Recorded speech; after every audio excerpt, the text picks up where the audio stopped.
everyone, welcome back to the Mystery Quilt. Happiness is homemade. So we've taken a little bit of a break. We took 2 weeks off. We're coming back this week with blocks 13 and 14, the rolling pin and utensils. I'll show you what that looks like here in just a second. I hope that you had an awesome Christmas, and I hope you had a really nice new year, and I hope that you're feeling creative going into 2020. We're almost done with this quilt top. Next week will be the last 2 blocks that we're putting together. I'm excited. I cannot wait to start assembling this quilt top, revealing what the quilt top's going to look like. I'm really excited. I hope you are too. So if this is your first time that you've ever joined any of my videos, I would love it if you subscribe and click the bell notification so that you get notified when I make new videos. This quilt has been all about applique, and I think by now, going into blocks 13 and 14, you should be getting pretty good doing a satin stitch or whatever type of stitch that you're using to sew down all of your applique. This week should be a little bit easier. We're easing into 2020 with 2 blocks that are quite easier than all of the letters that we did last time we were together. So I think you'll find that this week goes by a little bit quicker, and then we'll be ready for next week.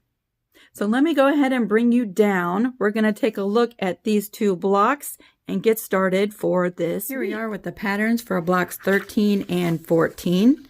This week in the Etsy shop, you'll find 4 files. There's 2 separate PDFs and 2 separate SVGs, one for block 13 and one for block 14. I think you'll find that this week's blocks are much easier than all of the text that we did in our last video. So this week might go by a little bit quicker for you. So let's take a look at each block. For block 13, you have your front page with all of your measurements. And for the templates, again, they've been mirror imaged, and you have 1 sheet to print off. That's for your rolling pin. And then for block 14, your utensils, again, you have your first sheet and 1 page for your templates. They're all ready to go. You can start tracing or use the SVG files and cut them out with your cutter. I have all of my templates or all of my applique already traced and cut out. And so next we're going to move over and fuse these pieces down. Let me show you what my pieces look like. My background pieces and sashing for block 13 are right here. And then my background and sashing pieces for block 14 look like this. And this is what we look like as we move over to the ironing board and start fusing everything down. With my background fabrics prepared and all of my applique cut and the paper removed, we can begin playing around with the placement of all of our pieces. We're starting with block 13, the rolling pin. You can choose to layer your pieces if you'd like, or you can separate them like they show in the picture on page 1. Next, we'll move over to block 14 and place all of these pieces.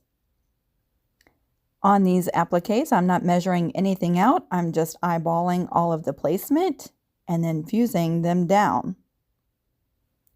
So here's my applique for block number 13, my rolling pin.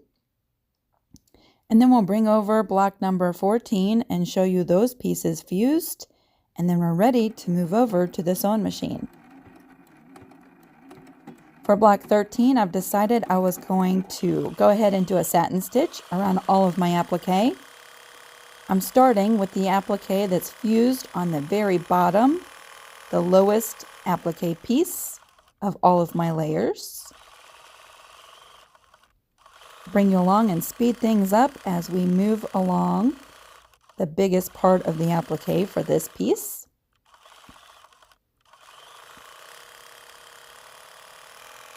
I've also decided to use the same color top thread for all of my pieces. So when I come down to the edge of the rolling pin, I'm just going to continue right along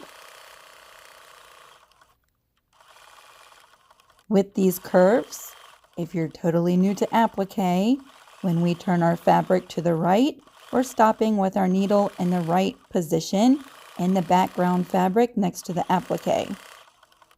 On the inside curves, like this one, we're going to stop with the needle in the left hand position in the applique when we rotate our fabric to the left.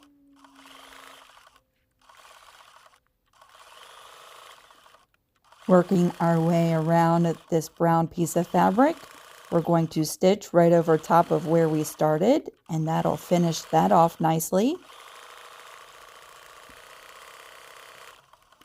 And then we will finish right over top of where these two applique pieces are joined. Then I'm going to move right down and stitch the little shadow part, the little inside of the roller.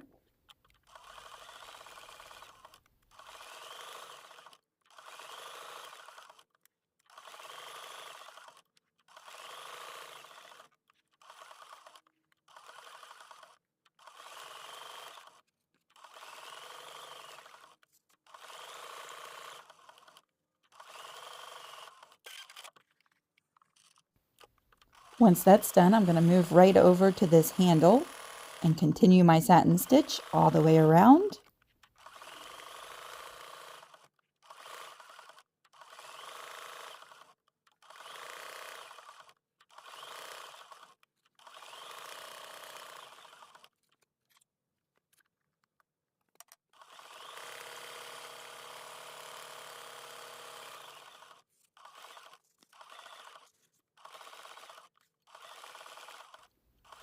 And then the last thing we have to do for this block in the applique is the other handle on the other side. So I'll go ahead and continue my satin stitch on this handle.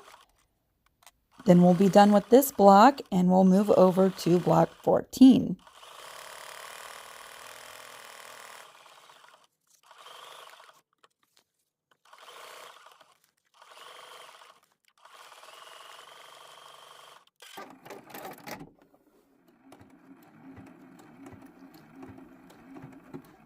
Starting now with block 14, because I layered my handle over top of the top parts of our utensils, I'm going to start right where my brown fabric begins.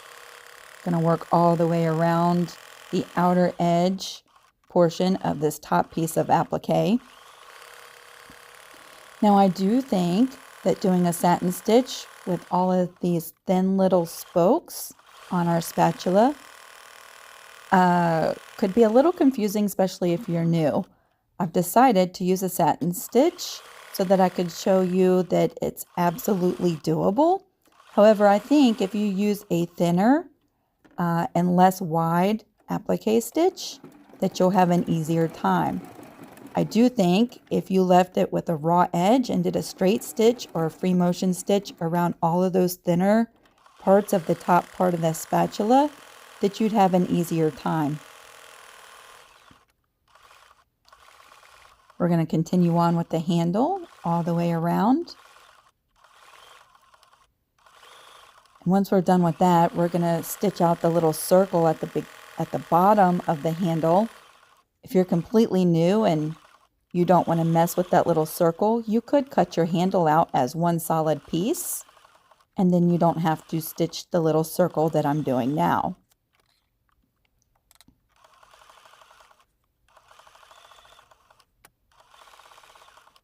Once we're done with the circle, we're going to move up and stitch a satin stitch around the raw edge on the inside portion of our spatula.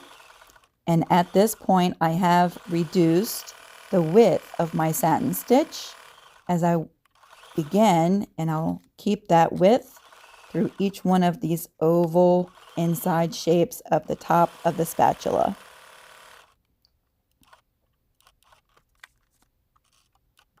I'm going to jump from one place and start stitching the next portion.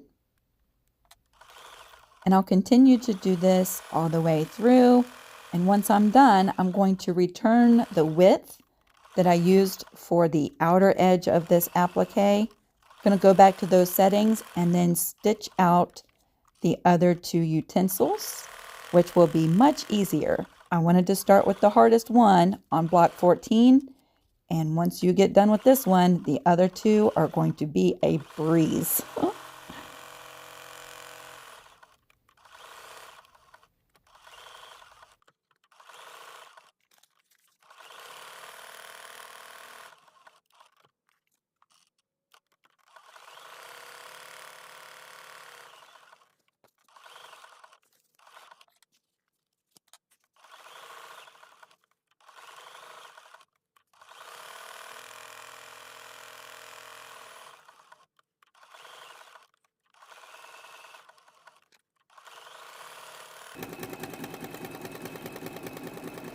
Finishing up with this applique.